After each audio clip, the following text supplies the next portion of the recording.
Each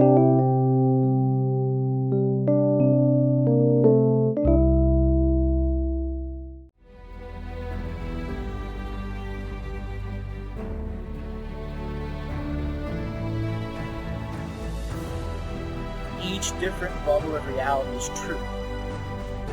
A galactic historian is a person that looks at all the lines of dramatic karma. Nudge, nudge. It's the Holy Grail. Improvised. Mysterious.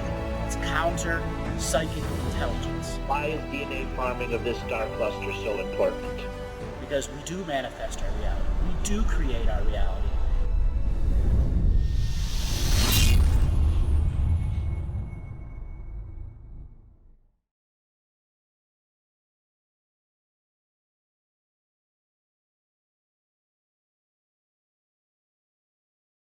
The only constant is change in this world. Absolutely. The only thing you can trust, yeah. the only thing you can trust is going to be the same is change. Mm-hmm. Now, change is relative to the observer too. Absolutely. Oh. So I guess like there's this time where you're young in a life on humanity, and you want change, you want different things, but then you get to a point where it's like, I could handle a bit less of that shit now, you know? Yeah. Why can't we have it just like it was in the 90s or something like that, you know? You get to that point, and it's fascinating. But the thing is, you've got to accept change, and how do you handle it, and what do you do, and what is there in it for you? And I think for me, it's like the change is always an opportunity to reassess where I'm at, and where I might be stagnant in things that could do with some shift, which is also a fractal of like energy in the body, like needing massage and stuff. So it's just, I just got a recent greater appreciation of that constant change, you know? Mm-hmm. And the cool thing about change is what you perceive it to be. absolutely. Because it's so true what you said. We are in forever constant change. That's the whole point of being alive. Yeah. It's like Sometimes it's okay. It's okay to be at the plateau of change, or not a lot's going on. It's okay. It's not going to kill you. Yeah. Not going to kill you. Mm.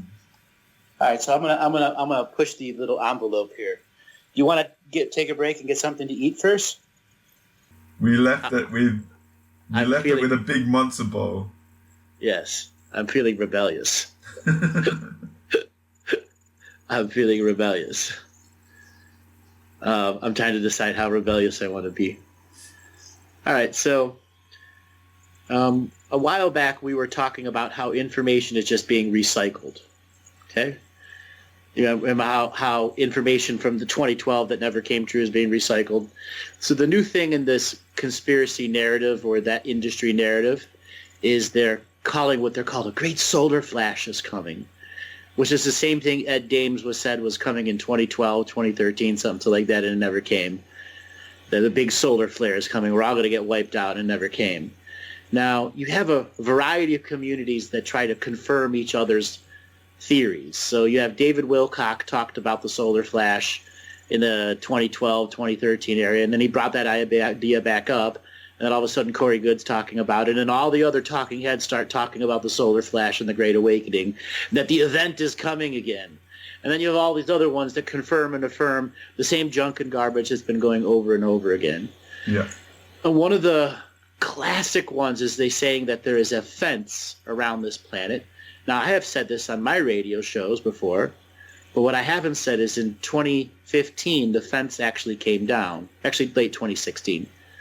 And I want to say, they opened it up. They had, let's just say, border patrols, spaces where you could get in and out. And now you can get out and get in. So there's no longer an energetic, let's just say, fence being operated by other off-world species. We have fully crossed the galactic central plane, and there's no longer a need for that fence system. Are you talking quarantine? The quarantine field, yes. Okay. Now, what do you remember me talking about the quarantine field versus the fence? Because I was very specific in my words. What was a fence and what was a quarantine? Well, I'll just offer what my perceptions are. The quarantine, from my perspective, was an alliance between 52 or 5,280 species with 6 million ships. And over, if we use linear time, because Earth time isn't the constant in the universe, there's been an era where, despite that agreement, there was violations because factions wanted technology, the DNA, because they're in trouble. Right. And they were trading with it. So then there's a galactic mafia that was sort of breaking through. So from my perspective, the fence, there's what we see from Earth as outer space isn't really what is. You've said that many times. So it's a perception. Beyond the solar system illusion. Yes, beyond your planetary illusion. Yeah, yes, it's a perception and sort of management for us on Earth. So a fence, to me, is more what we see rather than the quarantine. It's two separate things. It's what we see. So you totally got it right. Now what? Oh shit! You there?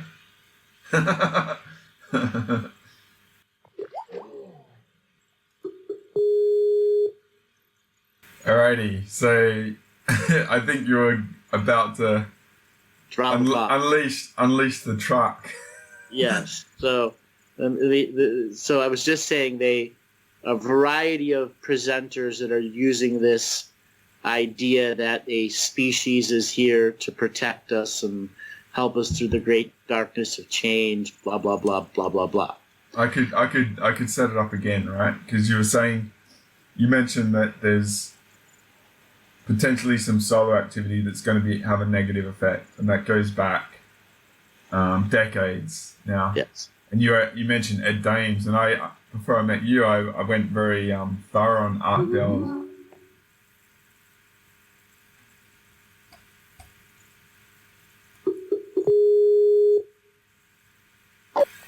Hello. Hey. That was interesting. I didn't touch anything. It just. I think we have touched a hair, and that the AIs are reacting to our coded words. I really do at this point, because they are listening right now. Oh, mate, I know, but they've got to decide whether they, whatever. All right. This is their first line. Let's see. Can we get their Skype calls up? Let's get them out of flow. So, what I was saying is that I know what you're saying because I used to listen to Art Bell quite. I used to be very, very thorough, dedicated, and listen to everyone and everything. And Art Bell was an amazing teacher since the mid-90s. He created Coast to Coast, and it was a real enormous consciousness boost for the whole reality. Yeah. And as a host, he was incredible.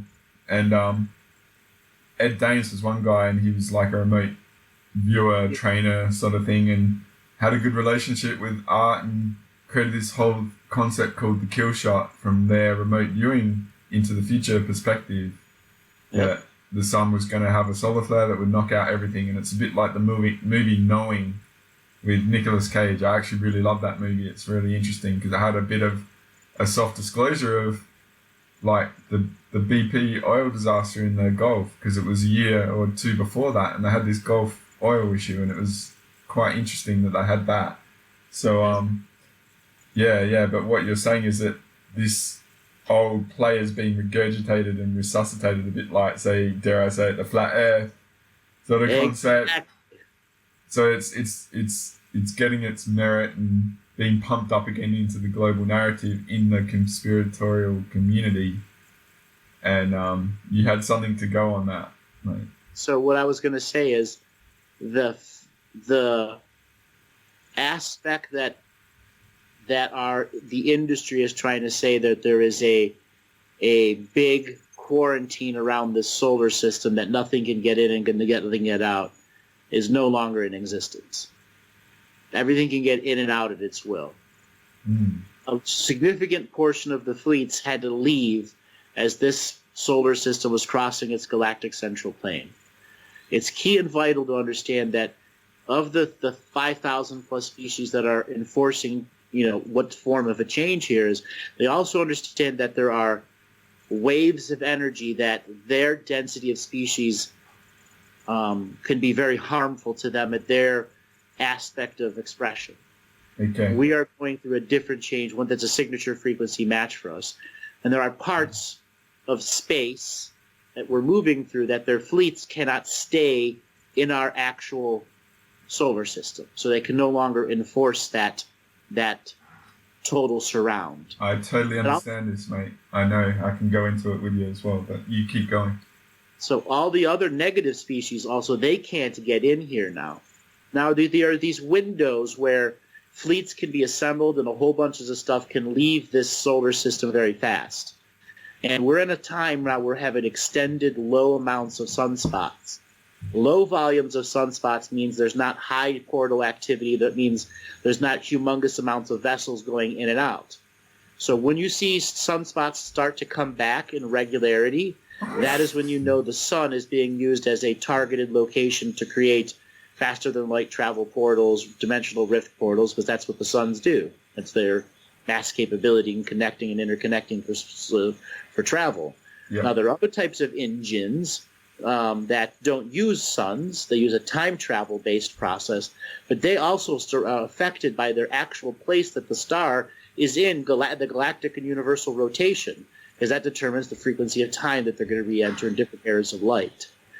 So the whole solar system is fully crossed the galactic central plane, and there's no longer the rules from the previous bubble of space where you can get in and out at will, and that required a full quarantine.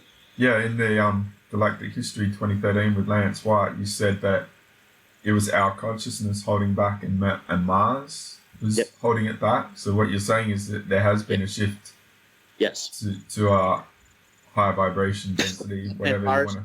Mars has come out of a coma. Mm.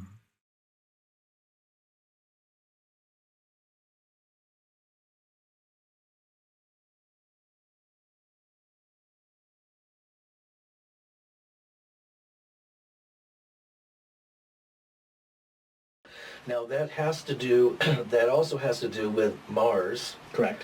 Earth and Mars are part of the consciousness of Earth. Yep.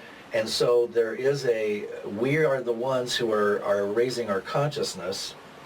And so depending on how that occurs, whether we become less conscious as a collective or more conscious, determines which one enters first into the higher field, which is Earth or Mars. It's a little slight thing here. Okay. Mars is a planet. The sentience of Mars is essentially in a coma. Oh.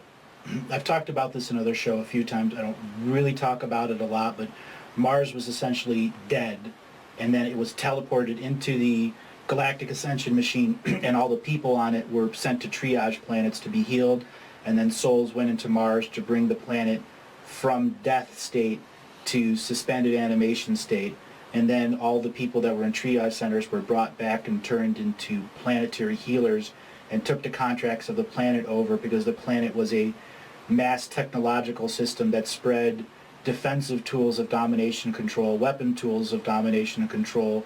Then it was captured and light forces created light tools, light healing technologies. So the planet was very central in the spreading of domination and control and healing technologies. Mm. So it was a central piece of the dramatic lines of puzzles that they needed people to incarnate here. If Mars was out of the puzzle, as much as 40% of the migration forces would go somewhere else. Mm. That's how vital Mars is. So when Earth comes out, if we heal right, we heal Mars. Mars comes back to life as a sentience and completes this process faster. Okay. If not, Earth comes out, and Mars, the sentience, will determine if it dies off, and if the prime creator has a walk-in sentience to Mars. Oh. And then the people on Mars alive right now, they won't die. They'll be given new contractual obligations in a more free way to get rid of the karma of the drama there.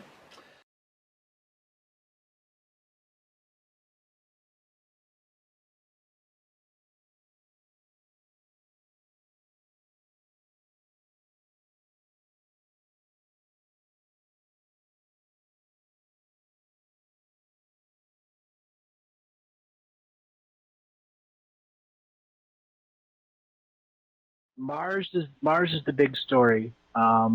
When they brought Mars here, it was the final piece of the puzzle they needed, because what they were creating is astrology as we know it. On this planet, we look up to the stars and see astrology, and Mars is representative of the galaxy, of the planet, that the solar system we live in. Mars has many meanings, but its actual purpose was to balance the war energies here, because Mars, when they came here, had already gone through a great destruction, and it was brought here to heal. And Venus was going to be its place where all of the wounded souls could go to be triaged, and then those triaged souls can go to the other parts of the solar system here.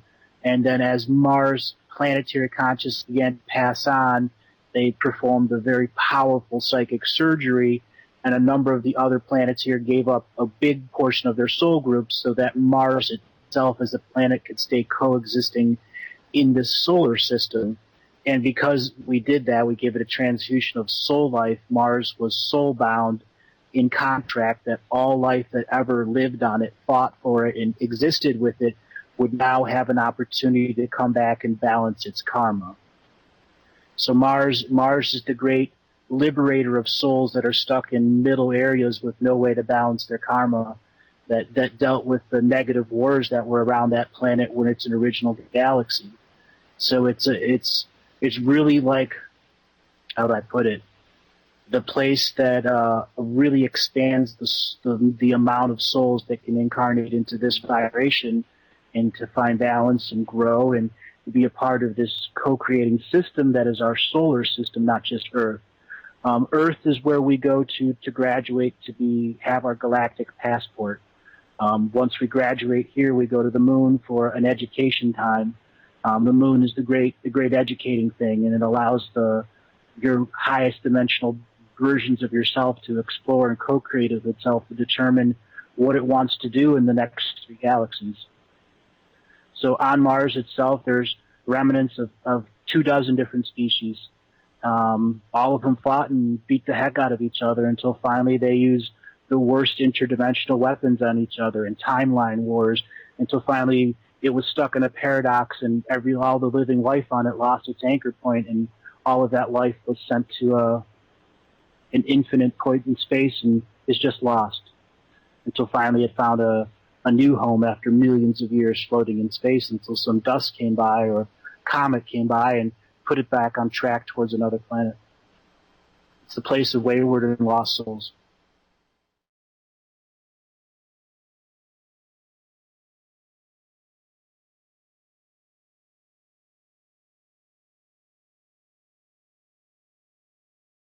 Mars, before it went into a coma, was in a massive war, and 2,000 other planetary consciousness. It's I won't describe it all the way, but heavily defeated, heavy damage to its surface. That's why it looks the way it is now.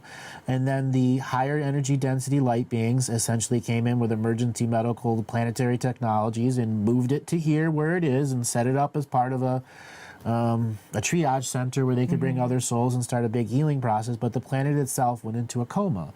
It's now waking up. Well, it is waking up to its last personality. Right. Swiss cheesed with a mind, and people on its surface it has very little recognition of, but it has ancestral connection to them. Mars is hollow Earth is empty, where ours is full. Okay? Right. So it's disconnected in a different way. Mars is immediately going to look at Jupiter and go, why are you in my territory?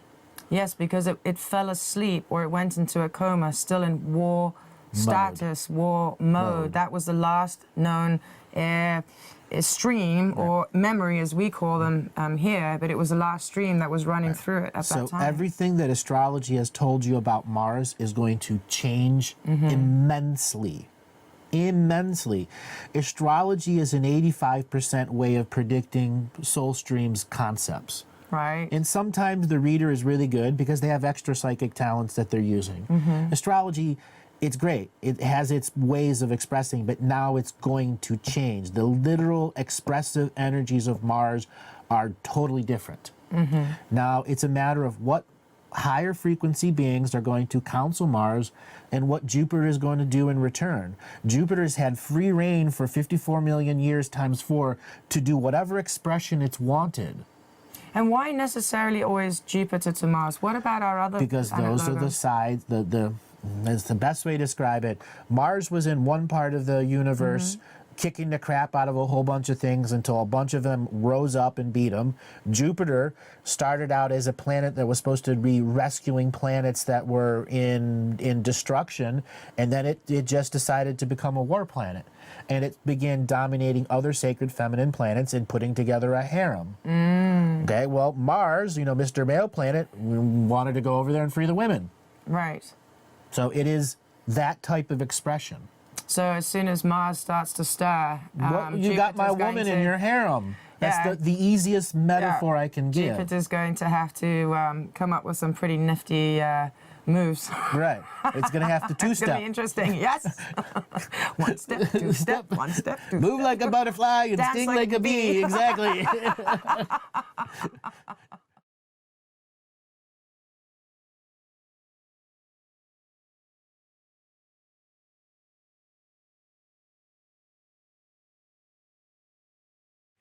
So the whole solar system is fully crossed the galactic central plane, and there's no longer the rules from the previous bubble of space where you can get in and out at will, and that Interesting. required a full quarantine. Yeah, in the Galactic History 2013 with Lance White, you said that it was our consciousness holding back, and Mars was Yep. holding it back. So what you're saying is that there has been a shift Yes, to our higher vibration density, whatever you Mars- want to. Mars has come out of a coma, but he's in rehabilitation now. He's not wanting to fight Saturn, and Saturn's not wanting to fight him, which is unique, because as celestial teachers, they have to make a choice as their density. If they want to continue on with the solar system's evolution, they too have to go through the separation of densities. So So Mars, the planetary peace pipe has been offered. no, because it's like heroin addicts. Once a junkie, always a junkie. Okay, so can they really stay off of without causing mass dying of life before the transition? So there's new levels of celestial consciousnesses that are coming in, acting as auditors of the many trillions of choices happening every second. Looking for pattern recognition of what was Saturn or Mars, creating a soup of conductivity towards the negative. Okay. I got a couple ways I can go with this, all right? Because I actually have first-hand experience with what you're saying, because I know what you're talking about. You've offered in a few of the recordings that I've sort of pieced together, and they might be out there or they might be in the works, is that so if you're a fourth density sort of like civilization or being or race, all right? Right. This reality is essentially skipping that and going to, say, fifth dimension, and there's a 50 Earth out there and stuff like that, and there's a quarantine around that of protection, and it's the vibration that will allow you to maintain your association with that, if I dare say that, use those words. And there's a filtering process, because I know a lot of species have actually tried to get to the 50 Earth and they've been like bug zapped, because they're not a match. They're not a signature frequency match. I think they can burst into it and get into it, and it's a very protected realm for the ancestors that are leaving this 3D reality and forming a new existence and helping Earth like return to her original 7th D sort of plan. Galactic. Yeah. I mean, that plays into the 12 fortifications of Earth from the Galactic History series. It's Yeah. ultimately why that ancient history had to happen that way, so this ancient future could even be a potential. yeah, because I know I've done work related to that, and I'm very much entwined in that, so I very much understand it. And it doesn't matter what's out there; it's what we do here. And so, what you've offered in the greater solar system and universe, or our galaxy perspective, is different to what's going on the surface, because there is stuff going on out there, yes, but on Earth, is the great nothing is going to happen. Nothing is going to occur to mess with us. And what you're saying is the community is like pumping up the fear drum for what means, mate? Why are they pumping this up? What is the purpose? Because they're trying to divide the awakening and almost awake communities. The almost awake communities, the ones that will still fall for Hollow Earth, fall for the aliens are protecting us as we're going through our own shell of expression. It also allows our internal creations, the inside of the fence, to say this is the global narrative and nothing changes.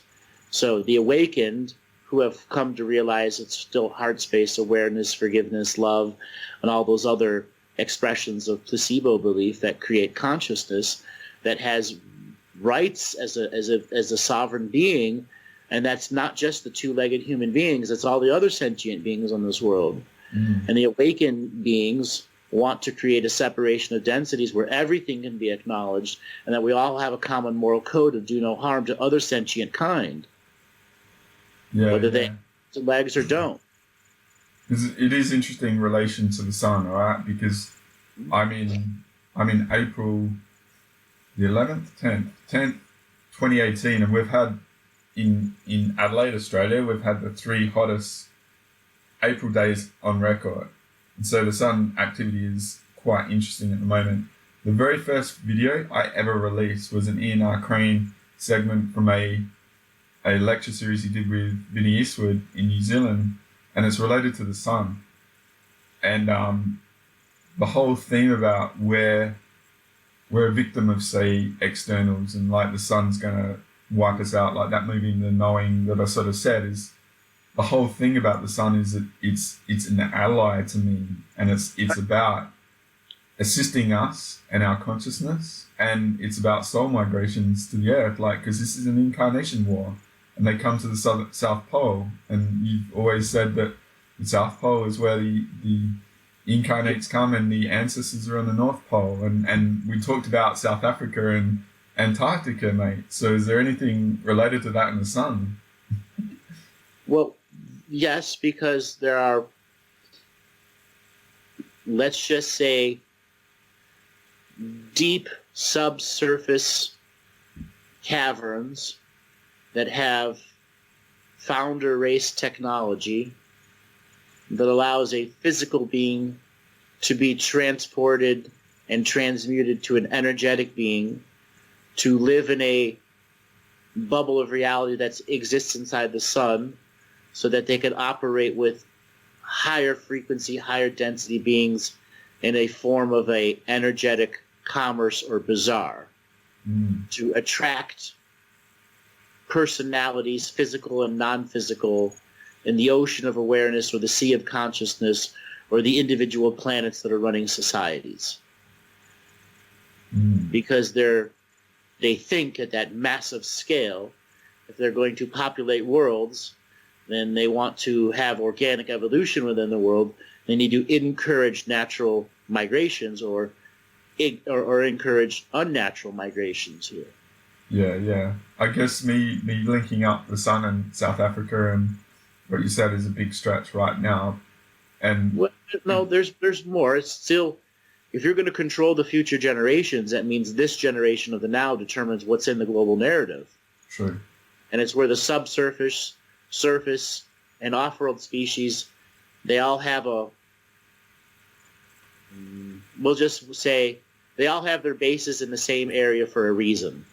Do they regularly battle at each other? Not really anymore, because it's a stalemate there.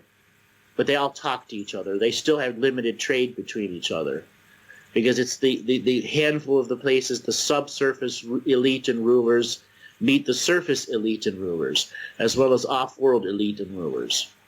Interesting. Totally reminds me of the series Dark Matter, where there's these massive corporations and factions that have enormous power that goes beyond planets, and yeah. You could relate it that way, and think of it as a giant United Nations all in one too. But I want to pull it back a bit. I went to South Africa and that, just to link that up if there was anything. But the constant theme here is that a spectrum of the community are saying something's going to happen and it's negative. And the consistent thing you've always said is nothing's going to happen. It's up to us and our consciousness. Right. And like I said, the very first video I released was this segment in Ukraine talking about the sun and how the sun is perceived as bad. But to me, what it's done is that it's a accelerator in the separation of densities. And what it does is it brings out the unresolved.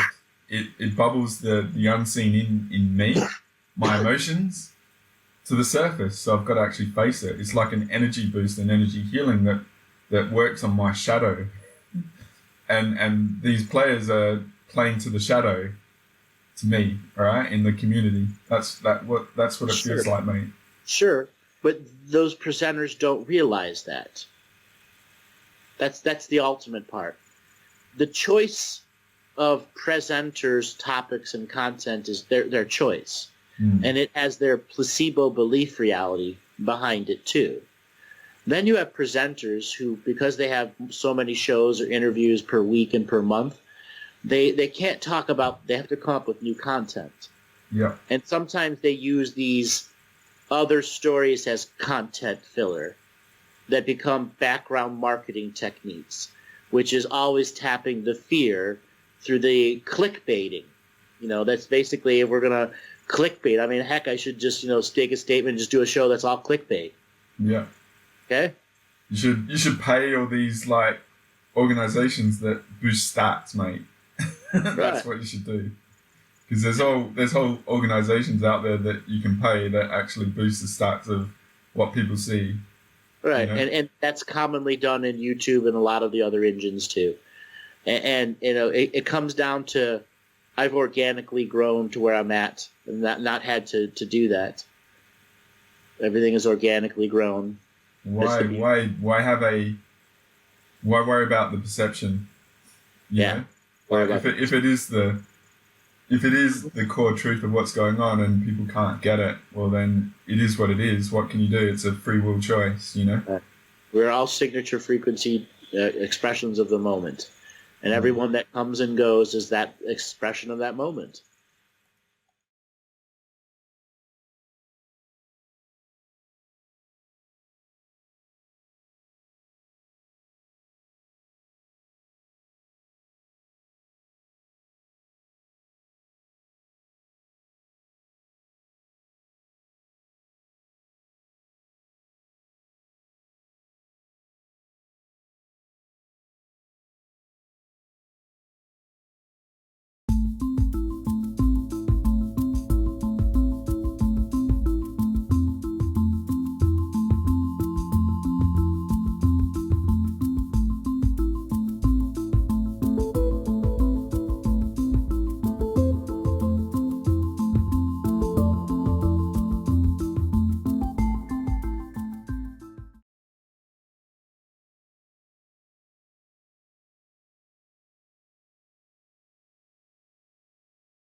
Ali, are you familiar with quantum theory, human quantum theory at all?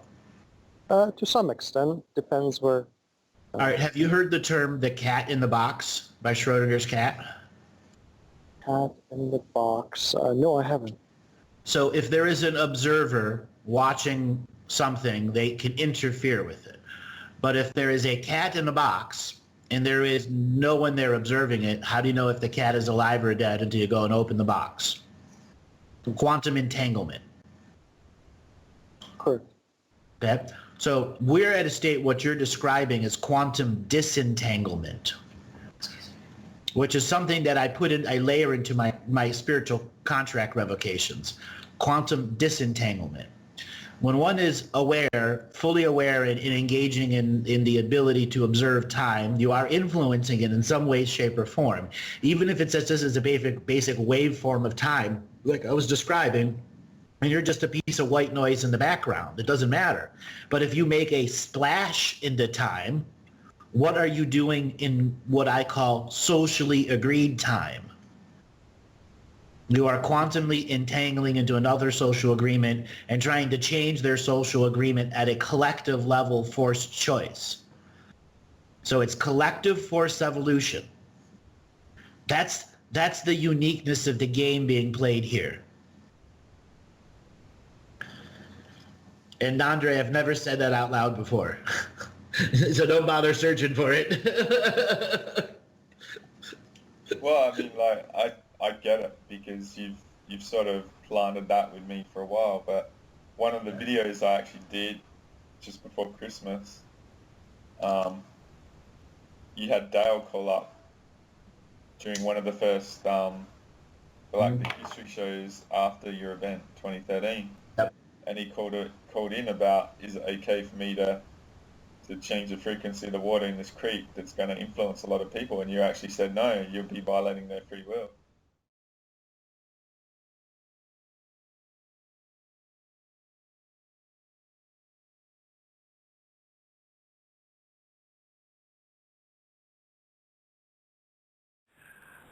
Okay, area code 509. We have your name and your question, please. Hello, my name is Sherelle. How are you? Fine. And I wanted to share really briefly, and then I have a question, my experience of listening to the last few days of the interviews and Andrew's, what Andrew's been saying. And what I had noticed is yesterday I got a really intense gut ache. And but the other thing I have been feeling over the last maybe 24, maybe 48 hours is I do feel much more grounded. I feel much less drawn into some dramas, and very clear about my position, but in a really kind of soft and loving way. So I just wanted to share that. So I have definitely seen maybe parts of myself coming back, just hearing Andrew say that and make that affirmation. I heard it a couple of times. It went deep here. And I also made my contract to Mother Earth, and that felt very powerful this morning to do that. Well, and so my question actually kind of piggybacks on the other ladies, and that is I heard Andrew make a comment to Dale yesterday about imposing our free will onto other people, and how the light worker community has a tendency to do that. And I know that I have a lot of family members and soul family that I naturally find myself when I do prayer invocation, when I do the directions, like I make the call for the people, the family, the one people, and then sometimes I'll even make the call for individual people too. And I'm just wondering if Andrew would go over that a little bit more, how if we want to include soul family or biological family, whatever, in some of these prayers and invocation and ceremonies that we do, like what would he recommend would be the best way to do that so we don't impede on other people's free will? Okay, that's a very, very good question. And to frame the Dale questions for those that didn't hear it yesterday, he was talking about empowering water so that it went downstream, it affected others through the words of the incantation. And that made it a violation of free will. Instead of giving the power to Earth, who can naturally has contracts with everyone and is not going to be violating their sovereignty. Now, the next caller you'll recognize, Andrew. Hello, Dale. How are you? Greetings, Chris, Andrew, and Lance. Long time no hear. Hey, Dale. Sorry, I've been really busy with all this. I know, brother. That's why I left you alone. And I just want to make a statement. I am that I am because this is who I choose to be as I am. And absolutely. The question... Let's just say hypothetically, if I had a pristine water supply and I was to recite aloud at this water supply, the pristine water supply, spiritual contract removals out loud, what effect, if any, would that have to others downstream that consume that water? You would be violating the sovereignty of those other entities by doing that. Okay, that's why I called. That's why I've asked, because, yep. All right, so it's a personal one-on-one level then. It's a personal Okay. one-on-one level because we're at this time of inter-exchanging from the personal one-on-one level into unity consciousness. If we were in unity consciousness, what you just said would be done because you wouldn't be violating the sovereignty of anyone by helping the whole. Mm-hmm. And that's something in the light worker industry that they have to come to terms with, violating the sovereignty of others, even if it's in their best interest. The industry. Okay. I'm not specifying any individual. The industry, the industry that has issues with consumerism and materialism. The light worker industry. They have to face those consumerism and materialism, or those people that are constantly shopping for the new spiritual experience. Interesting proposition, Dale, and it was a good thought. But yeah. Well, this is why I'm learning. This is why I'm here. Okay. I'm holding, and what you've said about the no time here in Mount Shasta. Holy moly, yeah. Boy, am I practicing it with every breath. Here's another layer to your question, actually. Another layer to your actual question is, instead of the intention for it to affect everyone else, your intention is to heal the land. Yep. Okay? Yep. Nice. You've changed that by literally changing the intention so it doesn't affect the sovereignty of anyone. You're always in dominion with the earth. You can heal the land, and then the land can take that energy and not violate the sovereignty of others by having people that are investing purity concepts to it. So then that if I put the intention, would that be allowable for me to do it if I put the intentions of healing the land into it? Okay, allowable. Well, that is a sacred geometry world that has multiple dualistic meanings behind it. You're at a free, mighty I am self-presence that is making a choice to bring intentions and vibration to a soul-based entity that's a planet so you may share in the healing experience. So allow is not the word because it limits your intention. You're doing it because the I am present self is in service to the earth. And when you're in that service intention and concept, there is no duality behind your actions. Words are so incredibly important. Yep. Yes, and we've been so dumbed down with it. We have. Dale, thanks for the call. We've got other callers, and I'll try and get through a few more before we finish, but we'll speak to you again. Thank you very much, guys.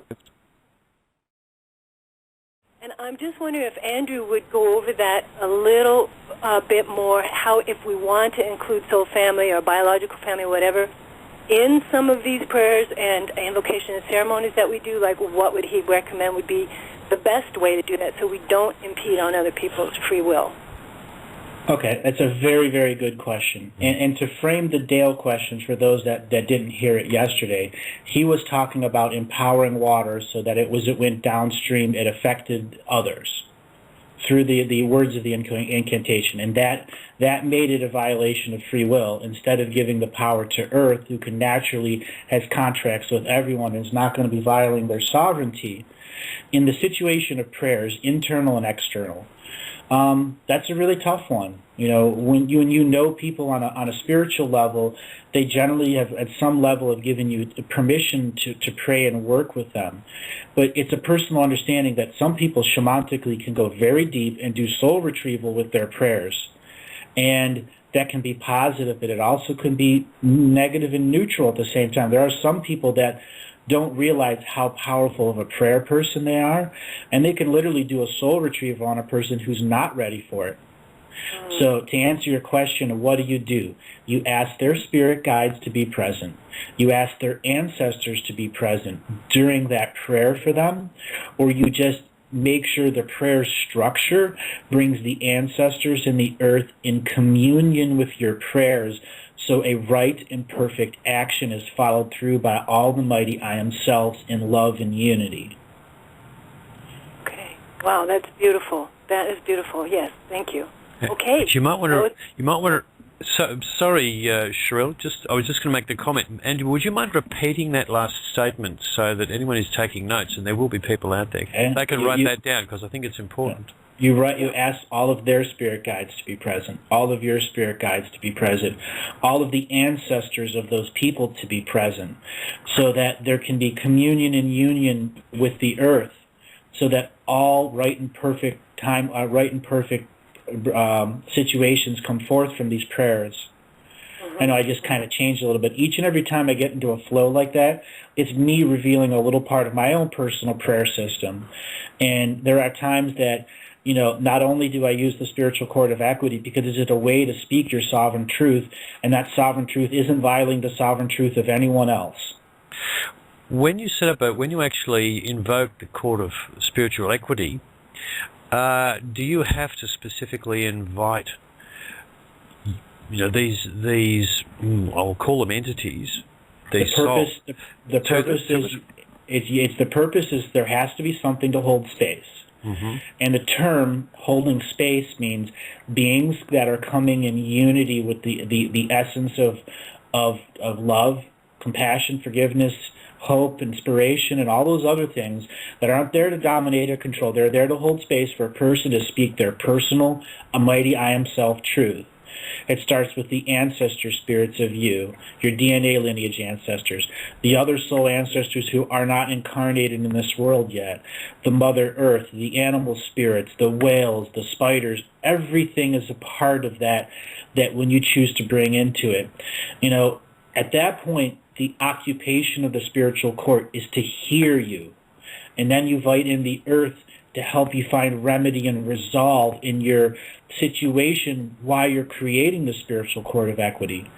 If the spiritual court of equity is to hear your degree of prayers for the earth, all those ancestors become transmission points of all of your prayers, and your prayers get amplified by each and everything present there. Thank you for that. That wow. clears up. Yeah, it's unity. It's unity consciousness. It's once again understanding the framework of unity consciousness. All situations where have negativity are resolved in spiritual courts of equity. That's how unity consciousness works.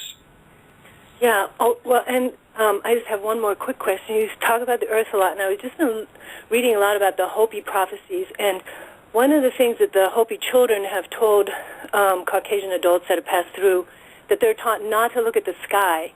And is there an action, like if we're standing in the court of equity and we call to Mama Earth to be there with us as our witness and as our mother, what about the Sky Father? I mean, what part would that come in? Well, that's looking at a culture's individual expression, and each person's individual expression in a spiritual court of equity has no dual meanings behind it. There's no duality there. Your words are understood. So if you're putting together a string of consciousness, sentient beings to be a part of that, the Mother Earth, the Father Sky, all the creepy crawlies, the two-leggeds, the four-leggeds, the six-leggeds, the eight-leggeds, the finned ones, the winged ones, the scaled ones, you're bringing in all of them in union with the spiritual court of equity, so that communion and union has an understanding that they're holding space, so that all truth of all sentience can come to a unity consciousness agreement. Right. There are many beings out there in unity consciousness already. It's our graduation timeline that isn't in unity consciousness yet. So when you create the spiritual court of equity, you are bringing unity consciousness to hold space for you. So you and your mighty I am sovereign present self can say, I am whole. I am expressing a need. How can unity consciousness help me find remedy and resolve in my disunity consciousness? By revoking contracts, or by making new contracts, or by stating that you are here and I need to be listened to, and I need people to come and speak with me so I may understand my mistakes or my right understandings. Right. Make remedy and to get remedy, both. Yep. Correct. Yeah, thank you. Shrill, thank you for that. Lance, did you want to make a comment? No, I thought that was a very good discussion. Yeah.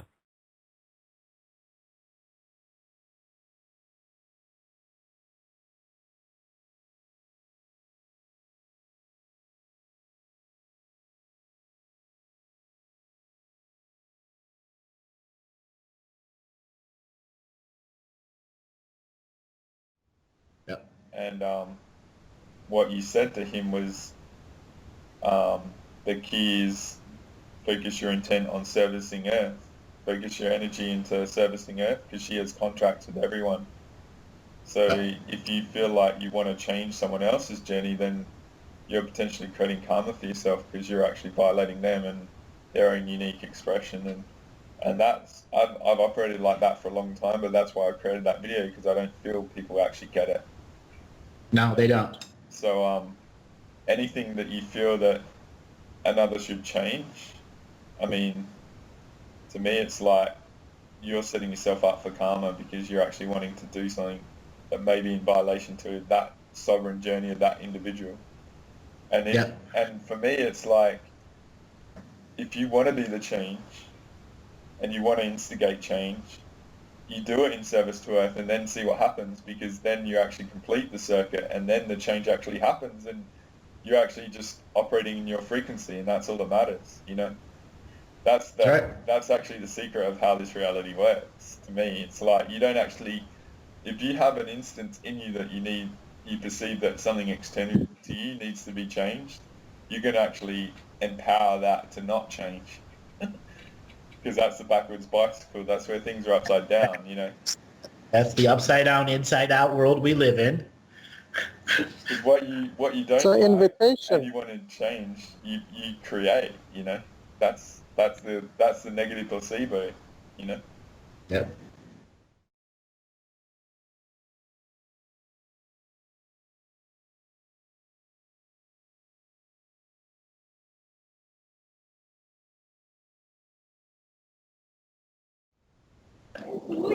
Yeah. So another thing in quantum disentanglement, you can be what I call an unentangled observer. This is another layer of seventh density technology that has trickled down into third density existence. So one can observe an event, a process, from a different scale of an observer. And that observer is a life form, be it amoeba or two-legged, four-legged, cat, dog, whatever, but it's a specifically created DNA frequency that will accept what's called an unentangled observer, so that the technology becomes active with celestial contracts to be a cat, a dog, whatever it is. So we have beings in our reality that are existing in skin suits that are unentangled observers. This compounds the complexity of awakening, because you have beings from past, present, and future and other frequencies of time who are living in DNA technology as part of their simultaneous existence, who are also going to be going through the crossing of the galactic central plane, and that includes everything in their 1 degree of separation, which is on the other worlds they live at. So it's like having stowaways everywhere.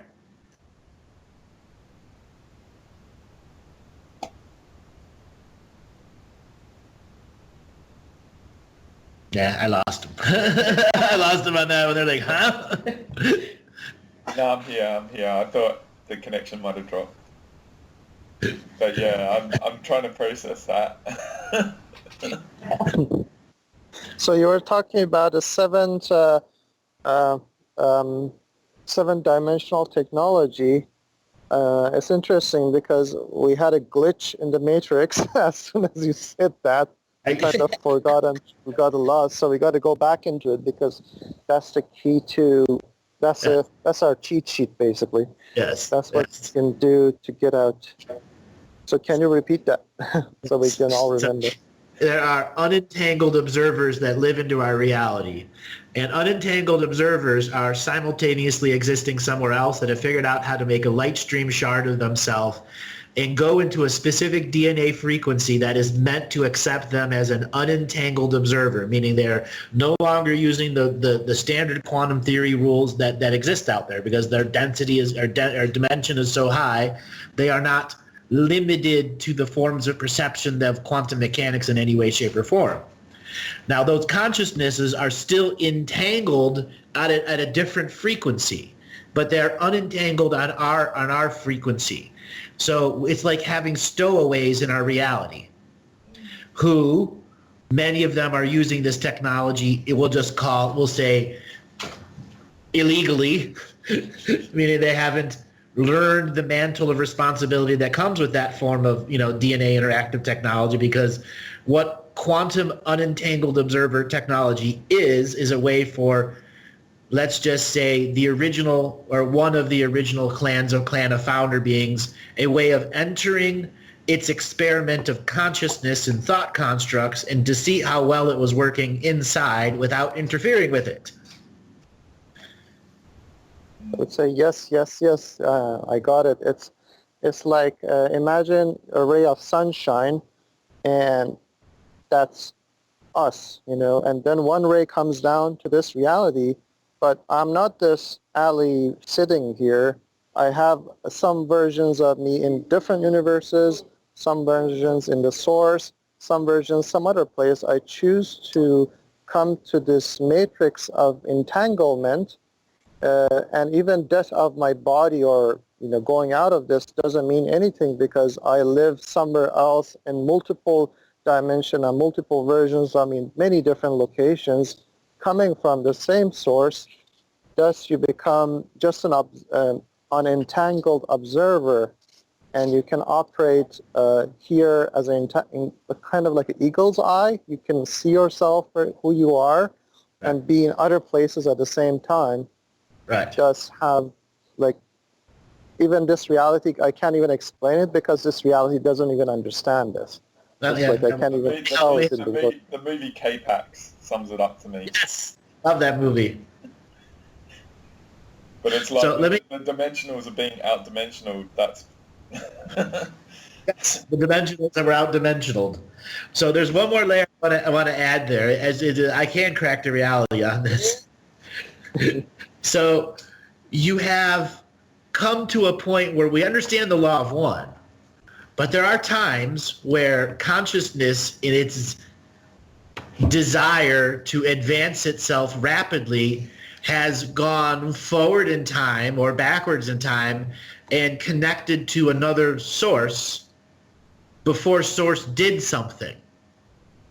So you have older versions and younger versions of source inside these unentangled observer technology. So yes, there is one source, but there is a older source, a younger source, and a future source, and a past source. And there are times where source pieces meet source pieces. And they go, hey, you're source. They go, yay, you're source too. Oh shit, you were born before me. Look at that. Yeah. Unentangled observer technology is one of the most, let's just say, dangerous things to have in our reality now, because there are other forms of source that are other universes that are not the same youth of our source, or may not, or may be a cousin of our source or nephew, because source does propagate itself.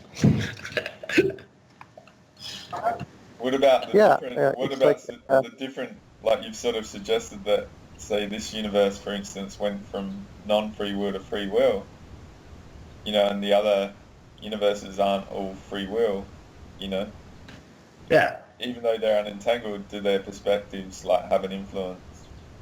Yes, they do, because it could just take one lifetime where that unentangled observer technology, let's just say it was a dog that, made a viral video that dogs aren't supposed to do. It has its extra source frequency behind it. It speaks to the unseen world. So yes, that is intentional manipulation through unentangled observer technology. That comes a detachment that Buddha was talking about, because once you exist in other levels of reality that even is not part of this reality, then you're pretty much detached. You know your purpose here, but you're not attached to outcome. That way you can make things happen much faster, because as soon as you attach into outcomes, you create resistance to that outcome. But if you're unattached, you can create it much faster. That's right. Expectation is limitation, like you say, Andrew. That's right. So if you take expectation out and make it a soul shard version of yourself you're unaware of, you are using quantum unentangled observer technology to advance chess pieces.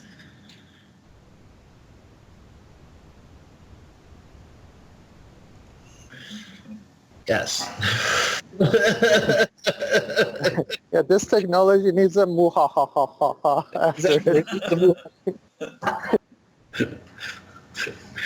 The thing is, I can teach people how to become unentangled observer technology. It's not exactly hard. It is just in change of belief and change of choice. Concept's not that hard to understand. The practice, is what does it take for you to use your placebo to your advantage and trigger an experience that is mystical and has long-reaching effects on you.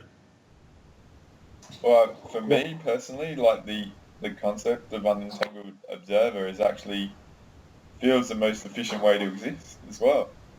Yeah. Because then you're not creating karma and you're not acquiring karma and stuff and just having a journey, But it's having a journey. By having interactions, it actually makes it quite hard to be unentangled because every interaction is an entanglement.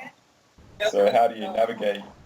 No, it's not. It's not, because quantum unentanglement technology is really based in awareness. So when something comes as quantum unentangled technology, it is incarnating that way, contractless. But the system, which is a food chain system, is its frequency of contractual celestial process. So let's say it's a cat, because a lot of cats are unentangled observer technology. Yeah. So that cat can kill mice, so on and so forth, because the mouse has contracted the cat to do it. And he's not engaging in karma for that process. It's predator-prey. It's the most fundamental process here on the world. Predator-prey technology, seed technology, all the light manifestation processes. Soul development, yeah. So its contract of being in the predator-prey network supersedes all other spiritual contracts and creations of karmic and debt. True. Obviously, if it was a very much broader comment to expand upon with the Galactic Historian present, talking about unentangled observer technology. Yeah, this is it's a very advanced technology. If enough people learn this, it's game over pretty much. It's very powerful. I got shivers on my body, like when we were talking about it. I got shivers all over my body. All you need to really do is understand the story of Schrodinger's cat and the cat in the box, and the nature of how consciousness can observe anything or not observe anything. There is a state of what I call non-observance of everything. It's passive observance of everything. That's the Akashic record. Yeah. So neutral passive observance is unentangled observer technology, but they're just figured out how to give it a form for shards of yourself.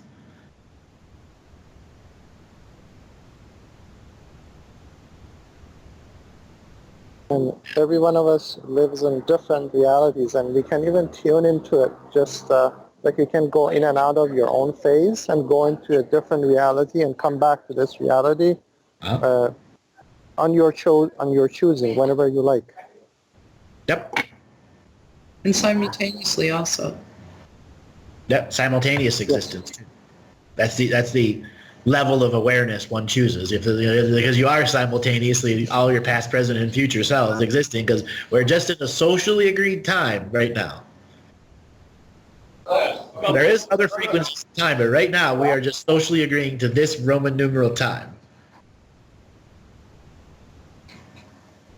Yeah.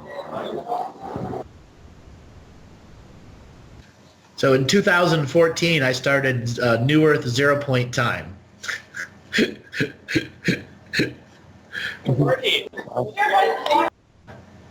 So that was for everyone to get off the nipple of fraud time.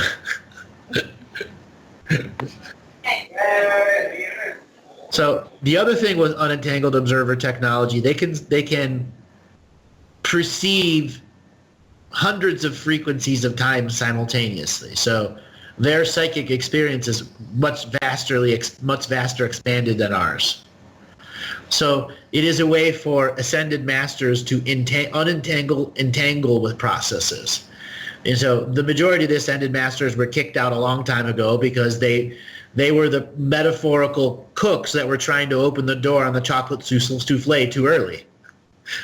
So there was a source hand whacking anyone he cooked that tried to open the oven.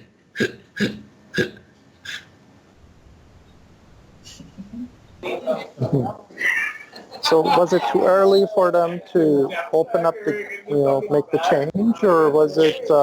Yeah. Not enough karma had been resolved in the previous paradoxes. Yeah.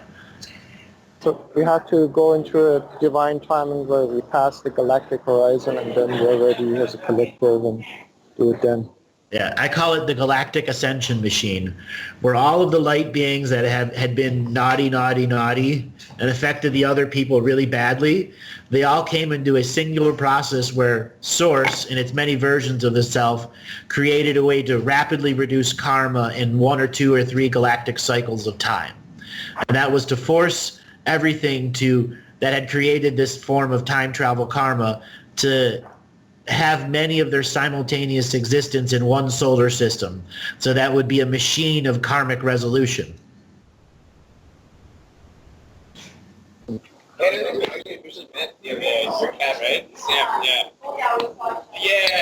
chatted, but we didn't properly say.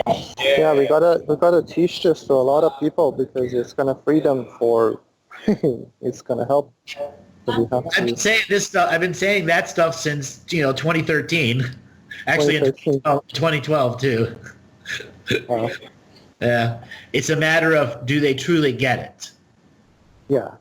Andre, you know my audience and community is who gets the Galactic Ascension Machine? What percentage there you think? Not many.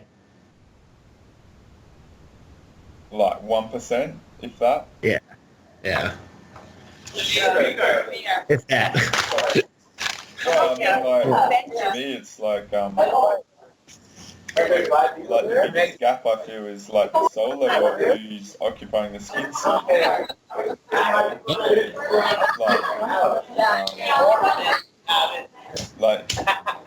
a big gap in awareness of just who or what is actually occupying a skin suit, Yep, that's right. Who or what occupying. Yeah, like the concept of being of such sort of soul volume in a 3D level reality, like it's like they can't occupy one skin suit, you know what I mean? That concept is even too much for people to understand, because they're so dogmatized by the lack of awareness of incarnation, reincarnation sort of stuff, let alone the Ascension Machine. Yeah. That you can actually, there's a grid and there's a filtering system of what goes on, and they're playing, like most people don't even have a concept of we're playing catch up just from the incarnation perspective, let alone the Ascension Machine. It's it's like that is an enormous gap, because I feel the patterns of the behavior of individuals, like say for instance a billionaire, that makes his money very quick in this reality, it's like, oh wow, he's just had so much luck. It's like, no, he's probably a mass incarnated soul that's occupying like 1,000 or 2,000 bodies, and all the beings that are not the apex that's making the billions are contracted to aid that person to get to that place of power very quick in the reality. That's right. You know what I mean? It's not an accident. It's like it's a game of chess that's going on, and we're playing. We're not even knowing the rules. It's That's right. Oh, wow, media hypes people that make $1 billion. They must be amazing people. It's not how they came about making that money either. It's just the fact that they've acquired this stash of energy.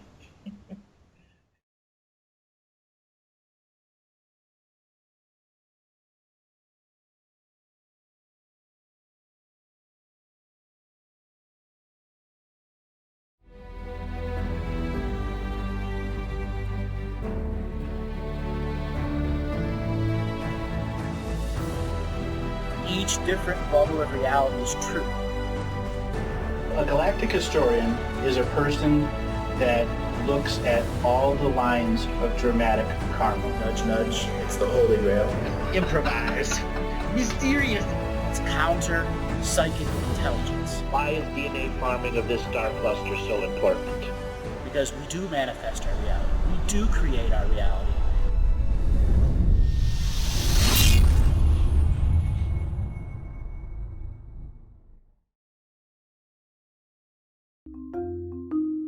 hello, let's create, let's co-create, and let's change this world with love. No matter if you're from Alpha Centauri or Earth, we all began with the same birthing process. We live in a limited point of view. Living the mystical life daily is about striving for the unlimited point of view.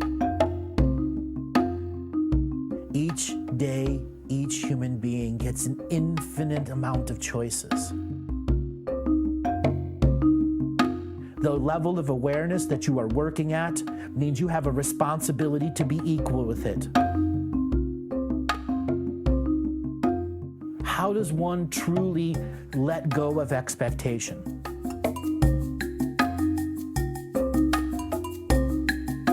You could make the moment that you wake up to the moment you go to sleep sacred. The keys to success: choice, choice, choice, and choice.